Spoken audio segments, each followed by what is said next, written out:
Assalamu alaikum wa rahmatullahi wa barakatuh. Hope you guys are well.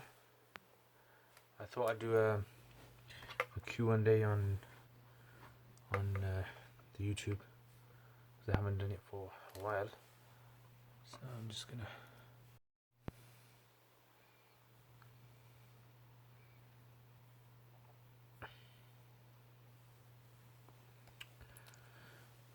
So how are you guys? Everyone okay? Anybody got any questions they want to ask me? Just checking see if I can see the questions on here. Easier for me. If you got any questions, put them in the comments, inshallah, and I will read of them.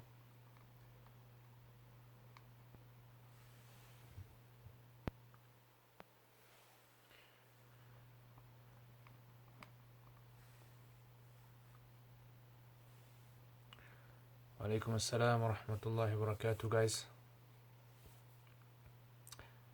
Alhamdulillah, alhamdulillah. Excellent, excellent, very good, very good. So just came back from the retreat yesterday. We were on a 2-day retreat to the countryside, and over there basically it's no real phone connection, cut away from the society, and it's all about trying to enjoy companies, or good company, with friends and guys from all parts of the UK, different parts of the UK. Okay, let me test my mic. Where's that mic? Let's hold it about mic. Here. Okay, let me check.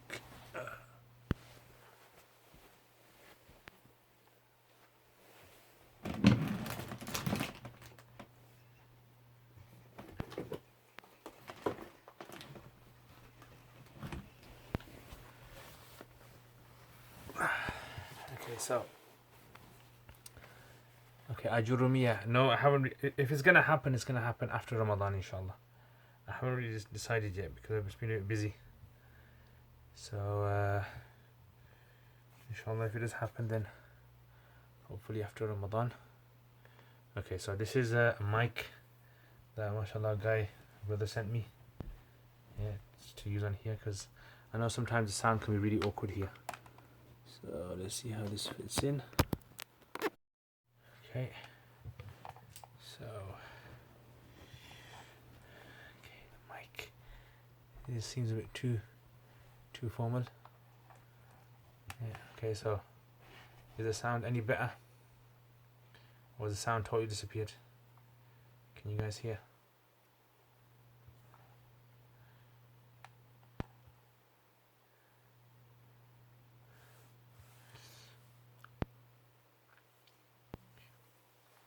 Okay, this light as well is quite bright. I don't know. Is it too bright, guys? Should I put the brightness a bit down?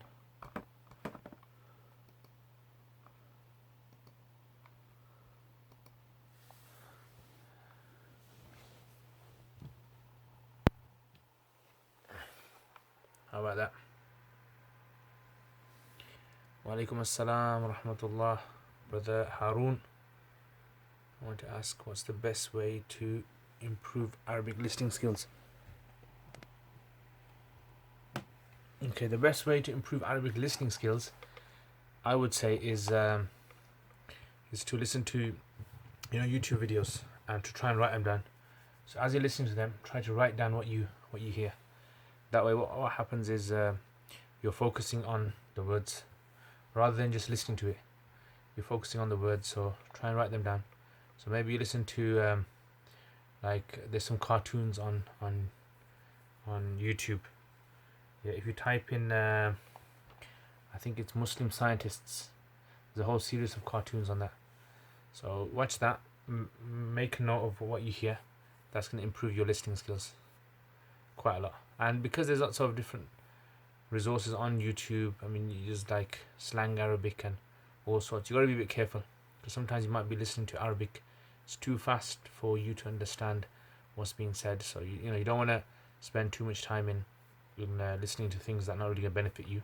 But at the same time, it's good to listen to slang as well, normal dialect, because that kind of helps you in understanding different ways Arabs speak as well.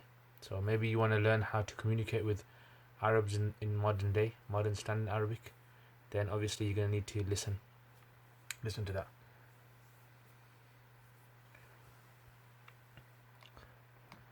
Yeah, I hope that helps.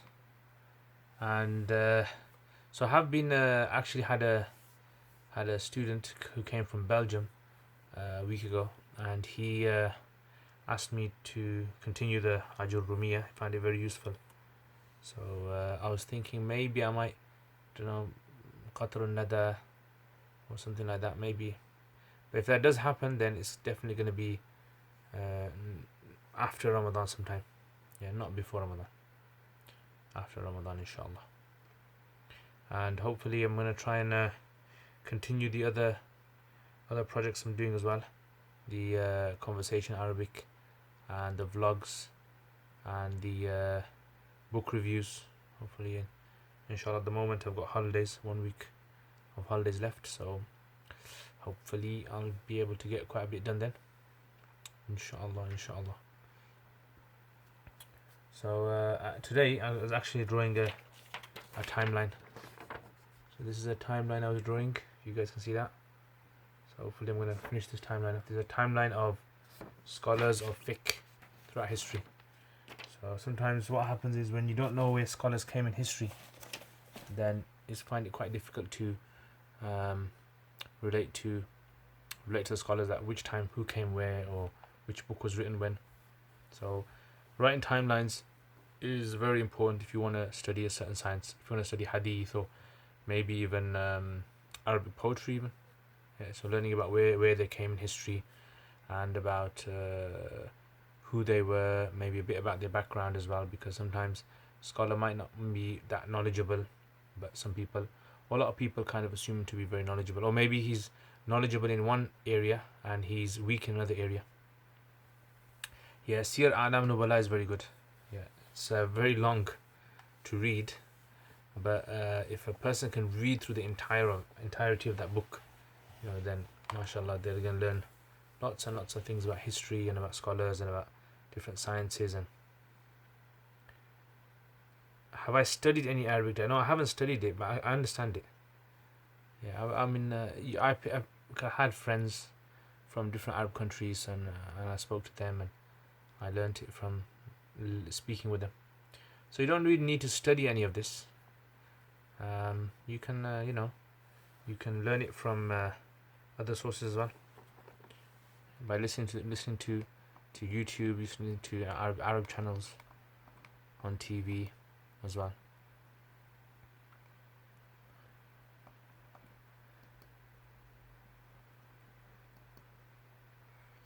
Okay, so what else have you guys been up to?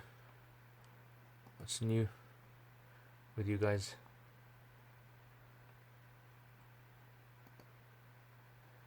So me, like I said, just came back yesterday. I was exhausted yesterday because we were, played a lot of water volleyball. So that's quite hard, that is, especially in the water. And the ball we had wasn't really a proper volleyball ball. It's quite heavy and hard as a football. So I hurt my fingers as well several times and fell in the water. And so I don't know if you guys ever played water volleyball. That's another crazy game. And played football as well on Saturday. For those who are not from UK, soccer. You guys know soccer? Yep.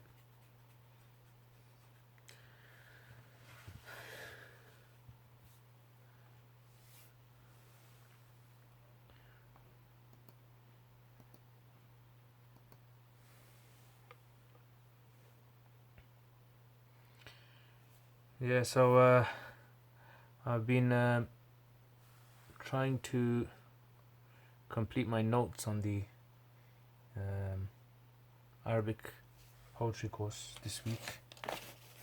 Yeah, so that's another thing I've been doing. Alaikum assalam wa rahmatullah. Okay, so a question. I posted this question on one of your videos. Not sure if you saw it. But would you advise someone who wants to pursue Islamic studies but isn't sure what is the best for them?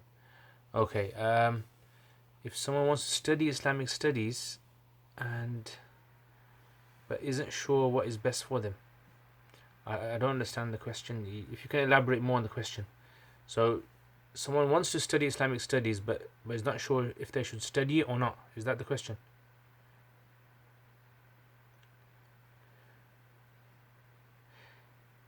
Yeah, BCAAs. I've got some of those powder things. I was supposed to take that. Yeah, you're right. I should have taken that. But next time, inshallah, I'll remember to mix myself a cup of that, inshallah. And I find that works quite well. That is. Yeah. Before I used to work out and not drink any protein or any of those other shakes, and I used to get exhausted. Muscles used to hurt for a few days, but with that, it kind of works. Alhamdulillah.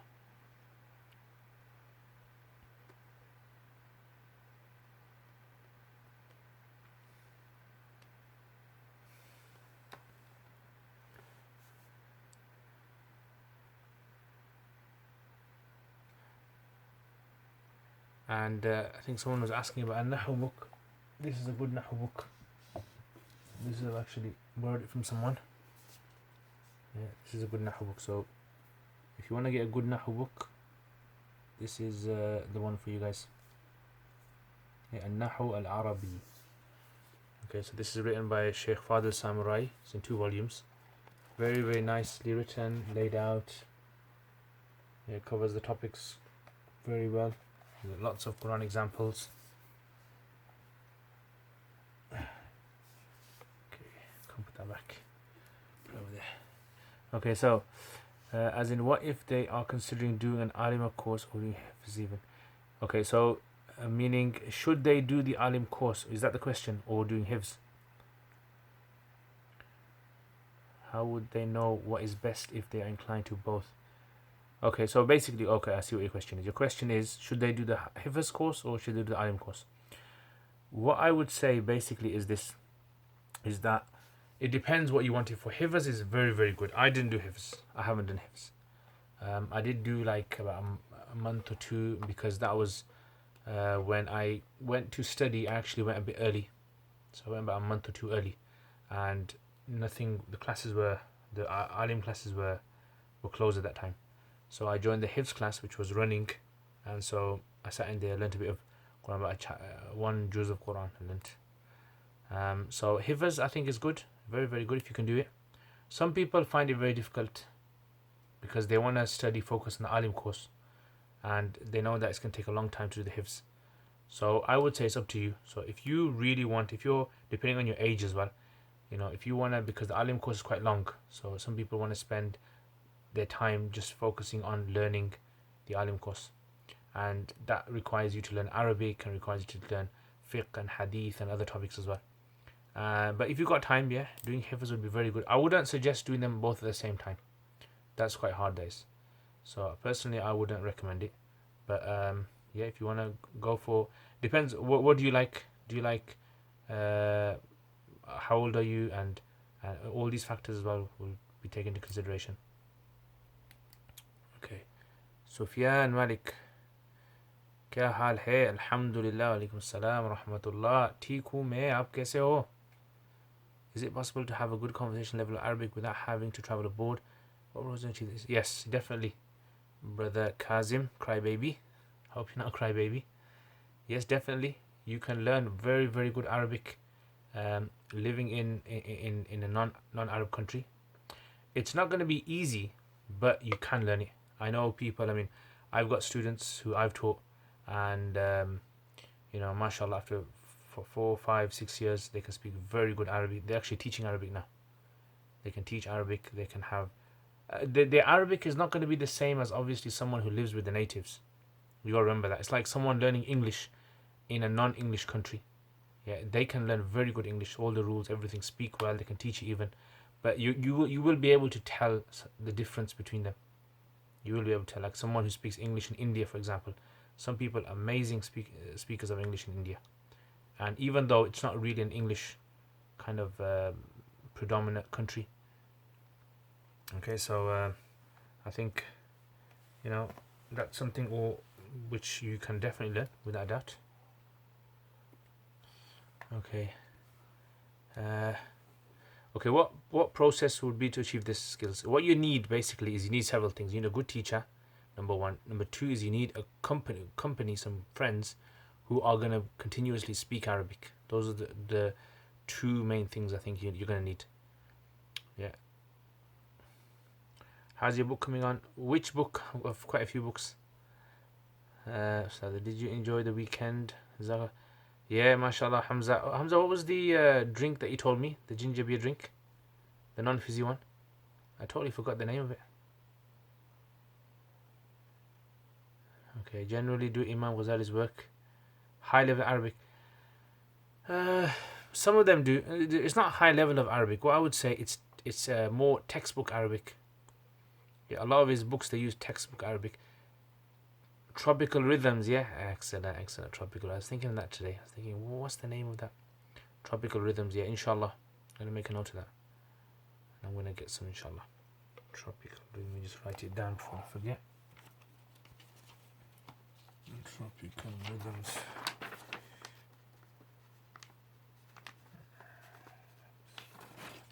You Wolverhampton guys, man. You Wolverhampton guys. If it wasn't for you, where would I be today? Okay, yeah, so Imam Ghazali's books are not, I wouldn't say they're very hard Arabic. It's the technical Arabic. So it's like terms, terminology. He goes into different sciences. So it's those. It's like reading a book on medicine. The English isn't very hard. It's the terminology that's hard to understand. Because there's other books out there which are the Arabic's very hard. Okay, where did I graduate from? I graduated from Karachi, Pakistan. Karachi, Pakistan.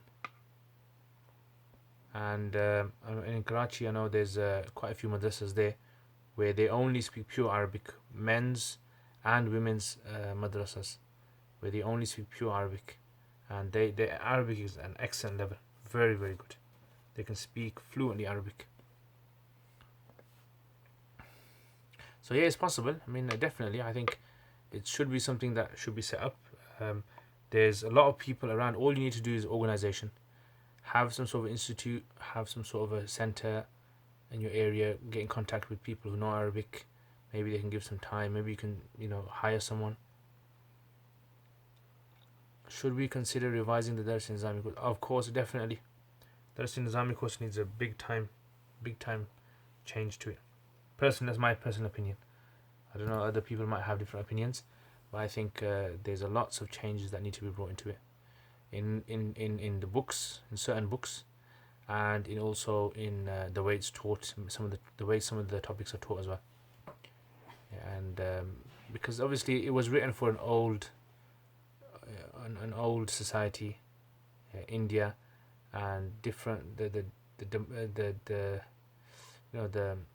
the setup of the society, the structure of the society was quite different from today. I can read and write Arabic to an extent, but have a nervous breakdown trying to conversation. That's good. No pain, no gain, bro. You're gonna have to have nervous breakdowns when you speak Arabic. That's how you're gonna learn. Yeah. So put yourself in the hard situations. Throw yourself in the deep end, like they say, and trust me, you'll learn Arabic very, very quickly, extremely quickly. Yeah, that's how you're gonna learn, and you can't be shy if you want to learn Arabic. Just speak with people who are very good. Early 20s, just struggling to choose what to do. I guess I should start with animal course. Any advice on how to better concentrate studying? Yeah, so basically what I would suggest is try the Hifz. Yeah, try Hifz. It depends. Usually average Hifz 2 to about 4 years Hifz takes for normal people. Someone whose memory is very strong can do it in 1 year maybe, or even less. But I was 18 when I started the Alim course, and I actually found that Hifz for me it's going to take a bit of time. So I actually went into the Alim course, and if you do the Alim course, and you read Quran every single day, you don't really need Hifz. That's my personal experience. I know many of my teachers were not Hafiz of Quran, but because they would read Quran frequently, then just like an ayah comes to your head, straight away you know what the ayah is. Yeah, you can quote it very, very easily.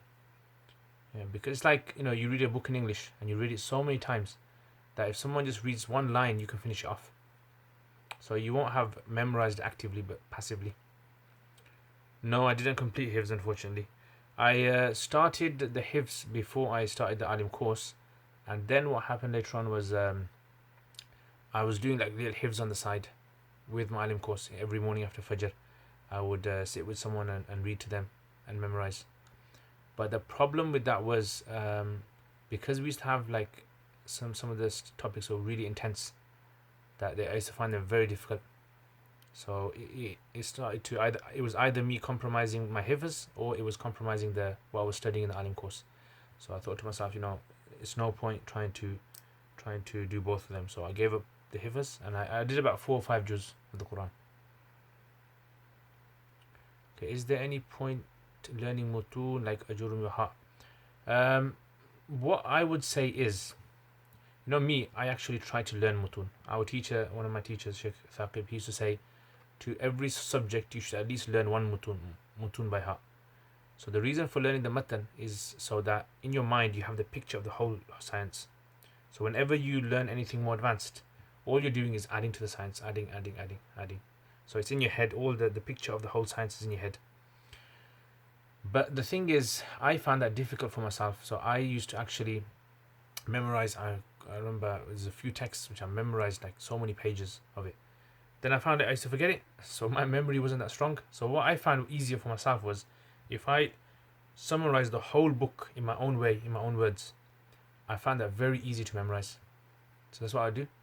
Just take the book, draw maps, just spider diagrams or whatever, and whatever's going to stick in your head, and just do that. That's the same as learning a matan, I'd say. And then when you start reading the matan time and time again, you just kind of will know it very well. And I find that quicker to kind of. So the problem with memorizing matans for me is when I memorize a matan, if someone quotes a sentence to me, I can't like finish it off. I have to kind of, I gotta read it from this part. You know what I'm saying? That's one of the big problems I had. So, but this way, the technique I developed later is get the text, summarize every lesson, summarize it into like 2-3 lines, and then make a diagram from it, and then that way, in your head, the whole book is structured in a more easy to recall way, I'd say. Because the main thing is you want to recollect information. It's not just there to memorize. So if you're memorizing just for the sake of memorizing, it's just a waste of time. Only the Quran should be memorized that way. But if you're memorizing to recollect information, to kind of recall it very quickly, then that's what you want. Are there any basic mutun on mustalahat al-hadith that focus on Hanafi usul? Yeah, there are. If you like in usul al-shana, that's very good. Nul Anwar is very good. Also, there's an usul book by al-Birkawi, al-Imam al-Birkawi. Yeah, he has an usul book as well. I can't remember the exact name of the text. Very small. And then there's a book that's written recently. It's not short to memorize. It's called Dirasat في usul al-hadith al-manhaj al-hanafiyya. Have I got it? I don't know if I got it here. No, I don't have it here. The main thing I would remember about usul according to the Hanafi school is that the Hanafis didn't have usul that were codified in the early days. So, and the reason for this was because they didn't need it, because their approach in fiqh was different from the Shafi madhab. The Shafis were the ones that really started off codifying the usul, because their manhaj, their way of approaching hadith, or fiqh rather, was based upon hadith in itself, whereas the Hanafi approach was more to do with practice of the Sahaba and fatwa of the Sahaba. So that's why the majority of the usul is the same, Hanafi and Shafi. There's only certain areas where it's different, like for example khabar wahid, mursal hadith, um, maybe even mutawatir, maybe even certain areas on ta'eed al hadith, mutaba'at and shawahid. Okay, is there any printable version of your notes on Ajurumiyya? I'll have to check. I think I have saved most of them. I don't think all of them, but most of them, the diagrams that I made on the screen, I've saved most of them. If you send me an email to learning Deen, if you look in one of my video descriptions, should have my email in there, learningdeen@gmail, and send me an email inshallah, and I'll see if we can find them and send them. Okay, walaikum assalam wa rahmatullah. Mo, what's the best tips you would give when it comes to finding a spouse? Okay, best tips is be realistic. That's the first main thing. Yeah, be realistic. Don't try to look for someone who is just in the imaginary world. Look for someone real. And some people, they kind of look for someone who is amazingly intelligent and amazingly beautiful and amazingly rich and all of these things. You're not going to get that. Just like a woman is not going to find the perfect ideal husband. Yeah. So try to look for the main kind of things that you can live with. Yeah. So try to look for someone who is, to a good degree, has good looks and also has good character. That's the main thing you want to look for. The rest will all come inshallah. You can ask friends as well. Ask friends to look out for you as well. Any books that covers the terminology used in the science that is particular to that science. You mean books on terminology? Yeah, there's loads of books. It depends what science you're looking for. If you're looking for example, like there's one book. It's written by a scholar called. The book is called.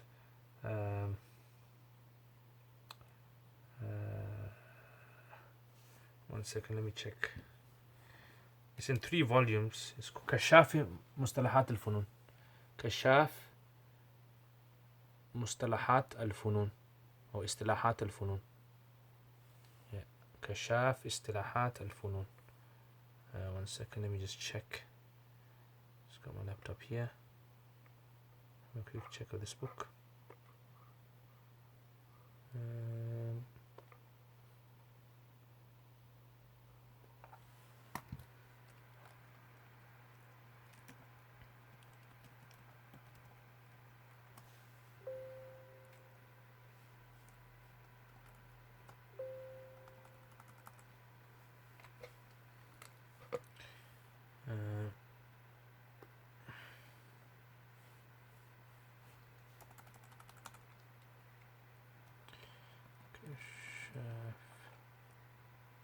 Yeah, it's called كشاف اصطلاحات الفنون. It's in, well, you can get it in 2 volumes. I've got a 2 volume one. I've seen it in 3 volumes as well. It's written by Muhammad Ali At-Tahanawi. Muhammad Ali At-Tahanawi. It's in Arabic. Yeah, so this is basically like a terminology book, or Nahu and Sarf and Hadith and philosophy and like different things in Arabic, where it's just gone through definitions, covering what they mean and according to who. That's a very dense book, that is. So is that what you're referring to? Okay, would eardrops break the fast? I know there's a difference of opinion amongst the Hanafi. Eardrops won't break the fast. They're like in the earlier books of fiqh, they used to believe that there was like a channel that used to go through from the ear to the throat, but later on the new science, like the modern science, has found that there isn't. It's blocked by your eardrum. So unless you've got a pierced eardrum, nothing's gonna go down. So that's why the scholars of today have mentioned that it wouldn't break. So in the old books, they say if water goes into your ear, it doesn't break your fast. If, however, oil or something is dripped into the ear, then it will break your fast. That's based upon their understanding of the science in them days. Remember, the main thing that breaks fast is anything that goes down your throat. That's the main thing. So if it doesn't go down the throat, then it won't necessarily break the fast.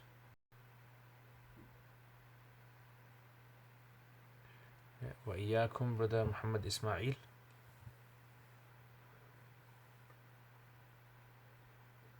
So these kind of things, when you study, for example, like fiqh or something like that, you have to remember that these are issues where sometimes in the fatwa in the olden days might be a bit outdated.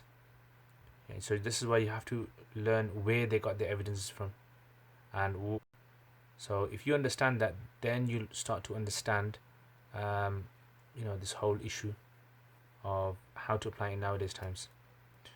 Okay. Would it be permissible to drive a friend's car if he purchased it on interest? Yeah, it'd be permissible to drive the car. Yeah, it'd be permissible to drive the car. As long as the car is not stolen. The thing that would be impermissible is if the item itself is haram. So if the car was stolen itself or something like that, then it would be impermissible. But the transaction that's taken place, the transaction that's between that person and so the car wouldn't necessarily be like that.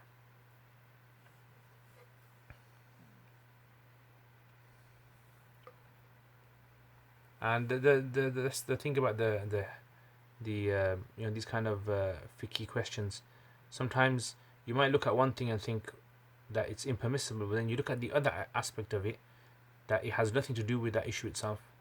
So this is also something discussed by the scholars. I recently came across your channel and great work to you. MashaAllah, may Allah accept. In regards to poetry, I've covered topics in Ilmul Badi and currently busy with Ilmul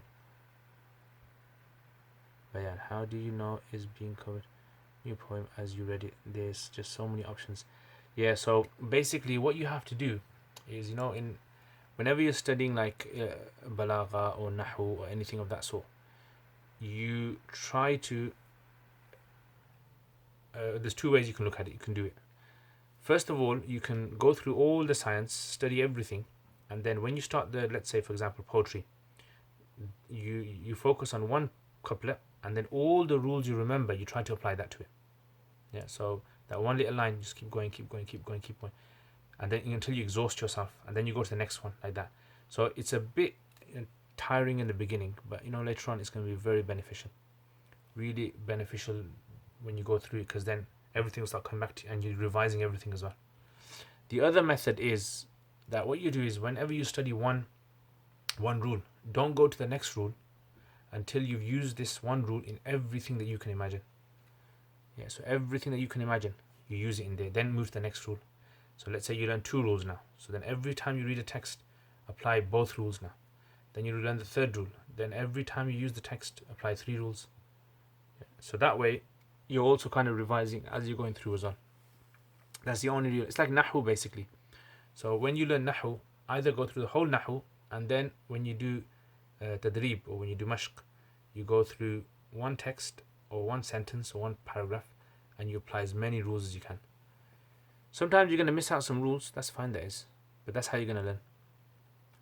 So maybe like if you're doing balagha, you go through one text and you think, okay, I want to focus on everything to do with ilmul bayan. Yeah, so, or like you just said that you covered ilmul badi.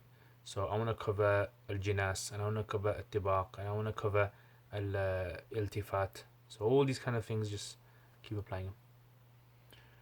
Okay, would it be haram for a person himself to use that interest case? Would it be haram?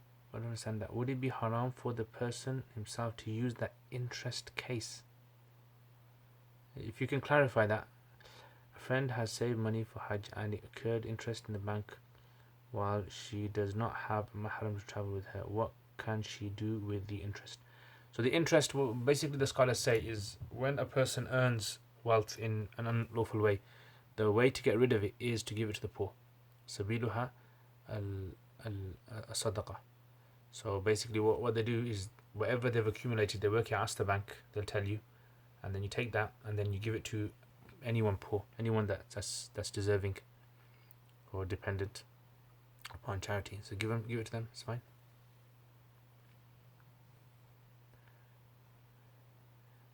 Okay, the car, would it be haram for the person himself to use that interest car? Is that what you're saying? To use that interest car? Basically what the scholars talk about is, so for example, like one is taking interest and one is giving interest. So taking interest, obviously the Quran clearly talks about that.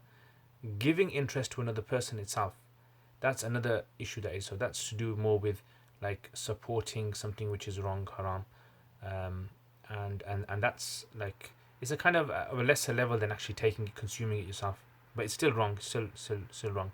So therefore, like, say the car costs, £10,000, and the interest you're going to give on top of that is going to be £2,000 interest, so £12,000 then. So that £2,000 extra that's being given, that would be like the crime that's being committed. So it would affect the car in any way. It's the transaction that's problematic, the dealing that's problematic, not what you're getting out of it. So because you're not earning something haram, you're not like earning interest, so you're not stealing something.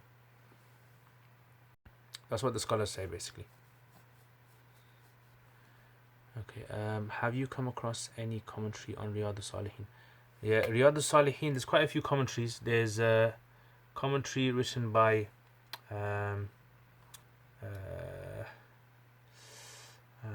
there's a recent one I've seen. It's in 22 volumes. I don't know if it's completed or not.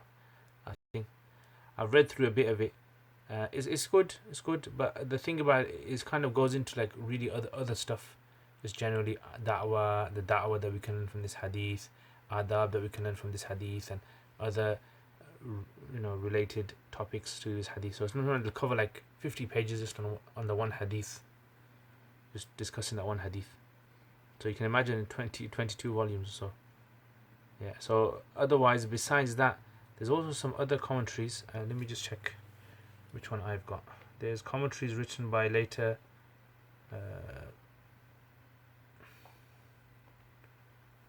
scholars.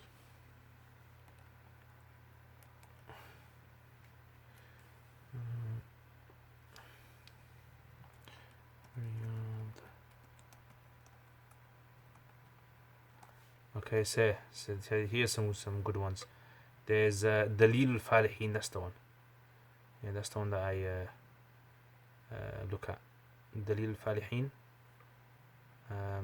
This is one written by Ibn Allan. So Ibn Allan is a famous Shafi scholar. He's written quite a few books, commentaries. He's written a book on Adhkar of Nawawi as well, if you've seen that. Nawawi is quite good. It's very good, that is. And he's also written on the Riyadh al-Salihin as well.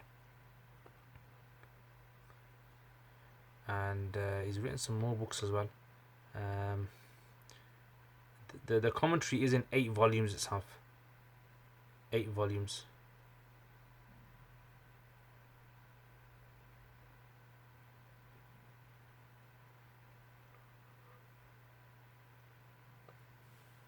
Yeah, Dalil al-Falihin is a good one. And there's quite a few like modern commentaries that have been written as well. I think Salih ibn Uthaymeen, Sheikh Salih ibn Uthaymeen had one of those, which was quite kind of small and kind of concise. But Dalil al-Falihin is very good, very nicely written.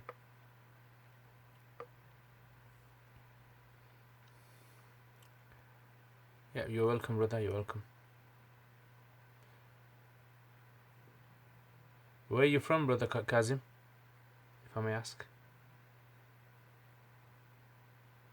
Okay. But I didn't hear the name of the first commentary. Yeah, it's called Dalil al-Falihin.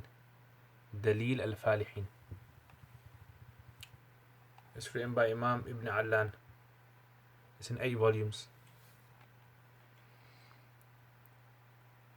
What's the ruling for children's toys like teddy bears and dolls? Yeah, dolls, teddy bears, smaller things is fine. Yeah, for kids. Scholars generally mention that it's fine. Would you recommend reading the books of Ibn Uthaymeen? I mean, with regards to his Nahu book, he's got a book on Ajurumiyya, very good, written very good in a good way. I mean, you could read his books. I haven't seen all of his books, but the Riyadh al-Salihin that he's written it in a very easy to follow way. I mean, it's fine, you can read that. Oh, your name's not Kazim. Oh, sorry, I thought it's Kazim Crybaby. Was it Kazim? Okay, I'm from High Wycombe. High Wycombe, excellent. Regarding the first juz of the Quran, where is it mentioned about Suleiman maybe on him, where it talks to Harut and Marut, it mentions in some tafsir the angels committed sins and did evil. Yeah, that's in Surah Baqarah. So it's not talked about, it doesn't mention that Suleiman spoke to them. It doesn't mention, all it mentions is that the people, the Bani Israel, they accused Suleiman salam of committing magic, which he obviously didn't. And in relation to that, Allah just talks about the origins of magic from Harut and Marut. Yeah, so Suleiman had no contact with Harut and Marut, but it was just because the verses were mentioned near each other. I think some people might have thought that they came from. And the angels teaching people. This was according to there's lots of made up narrations about Harut and Marut, like fabricated, and the Imam Ibn Kathir has gone into great detail in clarifying these. So you can check that out. And the authentic position according to Mufassirin is that these were two angels that were sent down to teach people of the harms of magic. Yeah, that's what they were. So it was a teaching of prevention. That's what it was all about. And it wasn't like they were fallen angels. We don't believe in that. And some actually recitation in the Quran is Al Malakaini. There were two kings. So it's not Malikaini, not Malakain. Malikain, two kings. Yeah, so some Mufassirin actually mentioned they were not angels. They were actually two kings who had the knowledge of. They had learnt the knowledge of magic. Okay, Assalamualaikum salam rahmatullah. Yeah, it's a weird childhood joke. Oh, okay. Okay. I believe you, bro.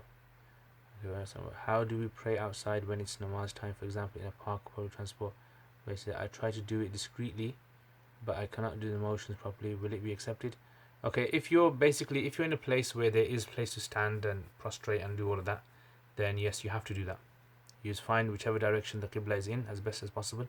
That direction. So if you're in a park, sometimes you feel a bit shy. Try not to feel shy, and just pray. If you're in, let's say, public transport, you're in a bus and there's no space to stand or anything, then you can pray sitting in your seat. Just pray sitting in your seat, and all you have to do is so you sit down, just lower your head slightly for ruku, lower your head slightly for sajda. You don't have to go all the way down. No, you don't have to do that. Just slightly, and just do the the recitation, all that to yourself. So I hope that's answered that. Other than Egypt, where would you recommend learning Arabic? Okay, so learning Arabic, where would you go? So you can go to Saudi. Arabic in some places is very good. Medina, because sometimes we spoke to some people in Arabic. Their Arabic was excellent. So it depends where you go in Saudi. I haven't been to Yemen, but I heard Yemen is quite good. And I got some Yemenis friend here as well, and they speak very good Arabic as well. Palestine is very good Arabic here. Generally, if you go to Palestine, Arabic's very good. Generally, people can speak Arabic and understand you. And besides that, I'm not sure about the other countries. North African countries, I don't think their Arabic would be that easy to understand. It's more kind of Amiya. Okay, let's see. Quite a few questions. Gotta go up a bit. Is Mufti Abu Layth reliable? If you'd rather not discuss specific individual understand. Okay, Mufti Abu Layth is my very good friend. I know him very well. The only thing is that I don't agree with him on many of his opinions. Yeah, I don't agree with many of his opinions, and that's something which obviously any person has the right to do. But besides that, I don't see anything wrong with his character, and his person that he is. But his opinions, many of the things I don't agree with. At the beginning of Islam, when Qibla was towards Masjid Aqsa in the Haram area, was Salah prayed towards it. In Islam, when Qibla was towards Masjid Aqsa, in the Haram area, was Salah prayed towards it. Yeah. So there's a difference of opinion amongst the scholars. There's two opinions. One is that the Qibla was actually still the Kaaba. Okay, as in it wasn't officially the Kaaba, where the Prophet ﷺ used to pray towards the Kaaba. When he went to Medina, then he used to face towards Masjid Aqsa only. So he would stand. So imagine like Medina's here, Masjid Aqsa's here, and Makkah's here. So he would stand from the south and face the Kaaba and Masjid Aqsa at the same time. Okay, so this is why some people used to say that he used to face Masjid Aqsa, but some say no, he actually used to face the Kaaba. Then when he went to Medina, then he used to face just Masjid Aqsa. That's when he used to face Masjid Aqsa. And others say, like I said, two opinions. Where is the best place to read the correct story? Which tafsir? Tafsir Ibn Kathir. If you read Tafsir Ibn Kathir, it would mention it there. If you actually read Ma'arif al-Quran, is an 8-volume tafsir by Mufti Shafi. It's in English. Ma'arif al-Quran. And in Surah Baqarah, the section where this ayah is mentioned, if you read it there, he clarifies all these opinions and he tells you the fabrication, and he quotes from Ibn Kathir and Imam Qurtubi as well. Walaikum assalam wa rahmatullahi wa barakatuh. Brother Muhammad Mia, kita khabar? Bala. I'm starting to get better at reading independently, confidence building. However, I still find that I need to read the sentence a couple of times before I understand what is being. Yes, very good. Very, very good. You just need to keep reading, keep reading. It will come to you. Just keep practicing, keep reading, and inshallah it will come to you. Don't worry about it. Just take your time. Keep reading, keep it. It's good. As long as you can understand it, even if it's after 2 or 3 times, that's a very good sign, that is. And a time will come when all you have to read it is once. Saudi not an option due to being above 25. Yeah. So I mean, Saudi, then maybe, yeah, it might be a bit difficult then. Maybe Palestine, Jordan is very good as well. Okay. Then would it be permissible to have anal sex? Okay, so having a rectal sexual intercourse is not permitted. Yeah, this is according to all the 4 schools of thought, that this is something totally impermissible. Yeah, and the reason because is there's clear position of the scholars in the beginning of Islam about this, and also there's narrations. There's many narrations which are fabricated and some are weak, but there are clear narrations of Sahaba who asked this question and they found it extremely disgusting, and it's considered to be abhorrent and impermissible by the scholars throughout the 4 madhabs. Okay, there is a nisab for gold and one for silver. I have to pay zakat on paper money. Which nisab do I have to choose, the gold or the silver nisab? Can I choose the gold nisab? Okay, so the gold nisab and the silver nisab. So gold basically is at the moment in England is about £2,900 and silver is about £260. So there's a big difference there. So the scholars, some of them say you take the gold, some say you take silver. What I would say is you look at what's beneficial for the poor people. So obviously, if we looked at the silver, then more people are going to be giving zakat. So that is going to be benefiting the poor more. And if you look at the gold, then it means less people are going to be giving zakat. So Imam Abu Hanifa rahimahullah, he says that you look at the one that's most beneficial to the poor. Okay, is there an explanation done for Qasas al-Nabiyyin? Explanation for Qasas al-Nabiyyin? I don't think there's one. There's a short one that you can get. It's like part of the Qasas al-Nabiyyin. It's written by, I think it's done by, I think what's his name, Muawiyah, Sheikh Muawiyah from Blackburn. I think he's done one. It's like an English translation, and he's added some words, explanation of words in there. So I think you can get that. But I mean, I personally, I don't recommend reading explanations for Qasas al-Nabiyyin. And the reason for that is because it's a kind of book that you should try and focus just on the Arabic text to strengthen your Arabic. Okay, what book would you recommend? In-depth study of Seerah. In-depth study of Seerah, what I would recommend is, there's quite a few books. There's a book called Seerat al-Mustafa by Maulana Idris Khandelwi. It's Urdu, but you can get an English copy of it as well. And there's also a book called Sirat al-Nabi by Maulana Shibli Nu'mani, and there's one by Maulana Suleiman Nadwi. And there's a Sirah book called Zad al-Ma'ad by Ibn Qayyim. Yeah, so there's quite a few actually. There's quite a few.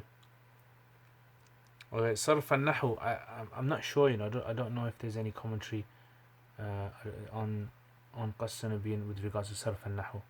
But again, if you look at that, the book written by instead of Qasas and Nabiyin, if you want a really good book to focus on Nahu and these points, you know what's good for you? Where is it?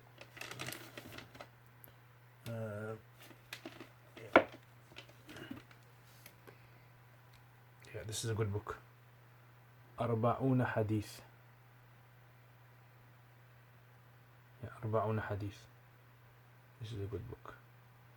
So Arba'una Hadith. So basically, he goes through like a story, and then what he'll do, like for example, it's a hadith. He goes to the hadith. Yeah. Then what he'll do is he'll mention like the explanation of the words in Arabic, so you can improve your Arabic. And then he goes into maybe some Nahu, explain some Nahu kind of rules. Yeah. And then he kind of goes into a bit of Sarf as well there.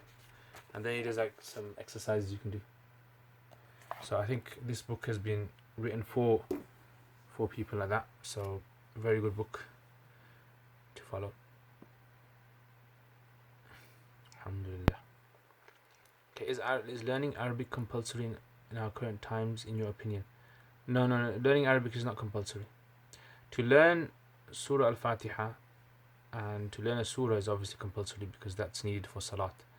But otherwise, learning Surah Al-Fatiha is not necessary. How can we identify the Mufta Bihi Mu'tamad position in the Hanafi madhab? There's actually a difference of opinion in the Hanafi, amongst the Hanafi scholars, of what the Mufta Bihi is. So some of the scholars actually take the position that it's whatever Imam Abu Hanifa said. That's generally the position you take. And others say no, it's not. It's what is more stronger according to the Dalil. So whichever opinion is stronger towards the Dalil, that's the position you take. And some people say it differs with regards to Ibadat. It's different. Mu'amalat is different, and Mirath is different. So Imam Ibn Abidin himself, he's got Khudras al-Mufti. So he goes into detail about which position that you look at. So if you look at the books of Fatawa, you'll find that Imam Ibn Abidin, for example, he kind of discusses the issue, he looks at all the opinions in the madhab, and then he kind of comes to a conclusion himself, some way or another. And she was right, you know what, I think personally this is the more stronger position. Why is there such an Ahl Hadith versus Deobandi polemic, and are their accusations true? With regards to Ahl Hadith, I think this is just a political issue generally. Because when I was in Pakistan, I used to visit Deobandi. I studied in Deobandi madrasa, but I used to visit Ahl Hadith madrasa. We used to play football together. We had no issues, no problem at all. Ahl Hadith have their own approach to teaching, obviously Fiqh, so it's like their own position on things, and I had no problem with it. I think the people that cause the problems are just like just issues. But I don't see. Al Hadith have nothing. No, I have no qualms with them. No issues with them at all. And just like you get people who on both sides. You have some, naughty individuals on both sides doing problems. Okay. Can I ask you in this? You can ask, bro. Best resources and tips in learning Tajweed for beginners. The best things for learning Tajweed for beginners, I would say, is learn from a teacher. That's the best thing that you do. Yeah, learn from a teacher. Main thing.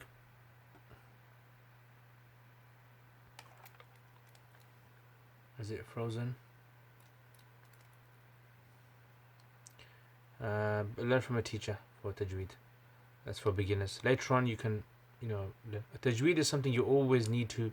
Application, you always need to read to a teacher. Otherwise, if you want to learn theory you can learn quite well. There's lots of like online resources you can use as well, on YouTube and on other websites as well. Do you know any fiqh books that is easy to begin with? Again, with the issue of fiqh books, the problem with fiqh is because it's kind of terminology based. It's always best to study it from someone, the basics, and even the advanced stuff. But if you want like a basic fiqh book, then you've got like Nur al-Idah in the Hanafi madhab, And in the Shafi madhab, there's a book called what is it called? It's written by Sheikh Nur Hamim Kella. It's called the Reliance of the Traveller. Reliance of the Traveller is very good, very easy to follow. In the Maliki madhab, you have the Al-Akhdari. Yeah, Akhdari is very basic, very easy to follow. Okay, is Sharh ibn Aqil a good book? Anything better? Sharh ibn Aqil is very good. It's quite advanced. If you can understand Sharh Aqil, other Nahu books are very. So, like I said, there's this Nahu book, which is very good. Sheikh Fadl Samurai. Okay, it's a very good book to read. Okay, so now I have Umdatul Salik as well. Umdatul Salik.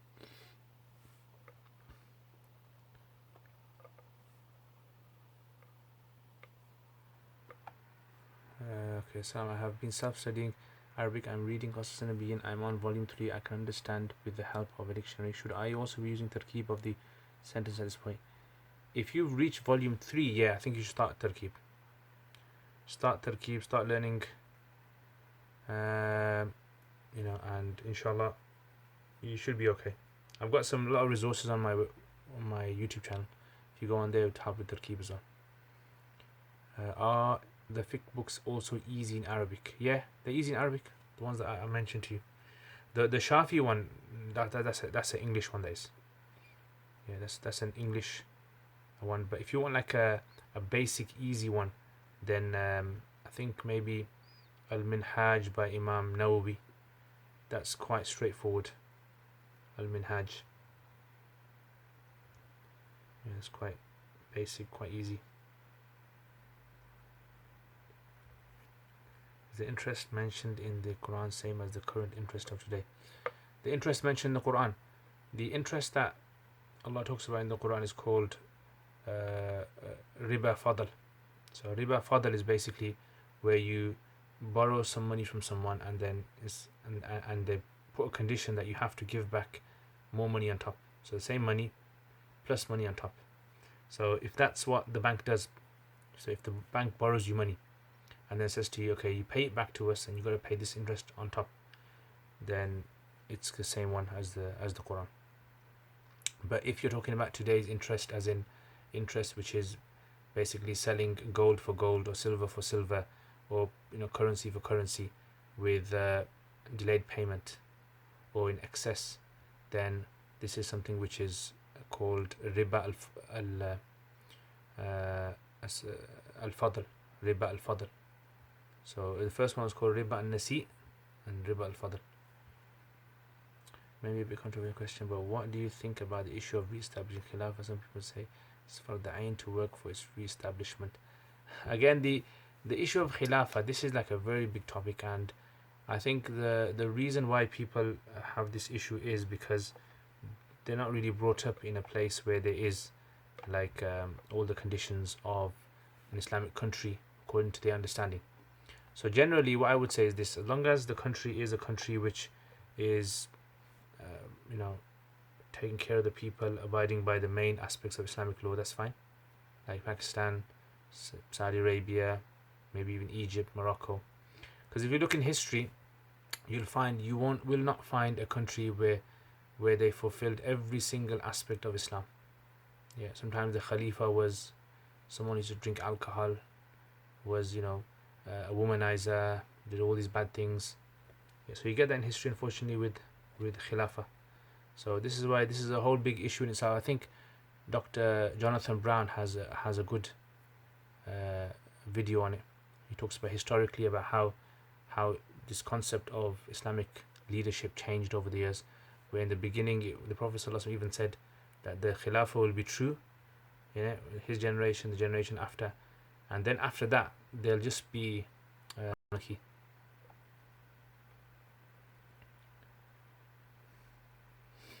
So, I mean, these kind of topics require, obviously, looking at the whole historic aspect of it. Someone can idealistically think that, look, if I was in the Khilafah, it would have been so great. But you're imagining it to be like the Prophet ﷺ is is the Khalifa or Abu Bakr or Umar or Uthman or Ali. And after them, there were just so many bad things that happened. I mean, if you look at Hajjaj ibn Yusuf's time and others, so these were like considered to be some of the most pious people. Eating from Burger King, the chicken, is it allowed? If the meat is halal, then it's allowed. If it's not halal, then it's not allowed.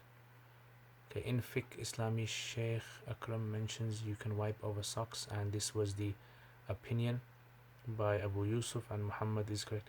Yeah, if it's like socks that are, according to the Hanafi books, they mention that you can walk in a good distance in them, then it's fine. So if they're of a good thickness, so you can walk in a, because in them days they used to actually walk in the socks without shoes. So the books mention that if it's of a relatively good thickness, then it's permissible. And I think Sheikh Akram Radwi, I think his issue was, because we did ask him this question about his opinion that he gave, and he said he doesn't give it on the Hanafi position. He actually gives it because of necessity, because the people in today's times find it difficult to put their feet in sinks and wash their feet at work and all of that, and a lot of them find so many problems just putting their feet in a sink and lose their job as well. So he says just to make it easier upon them, taking the opinion away, wiping on thin socks. Although I don't personally agree with this opinion, but that's what his position is on that. Well, that's what he told us.